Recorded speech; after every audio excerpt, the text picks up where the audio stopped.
Hi guys, good morning. Ito yung small garden ng aking nanay. Ayan, tingnan nyo. Ayan ang sitaw guys, pero wala pang bunga. O diba? Saluyot. Ito naman, dahon ng kamote. Ayan. Ayan, may mga okra siya. Oh. Ayan. May alokbati din siya. May alokbati niya. Oh.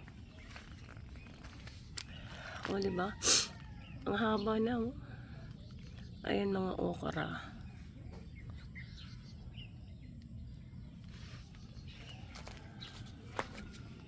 Guys.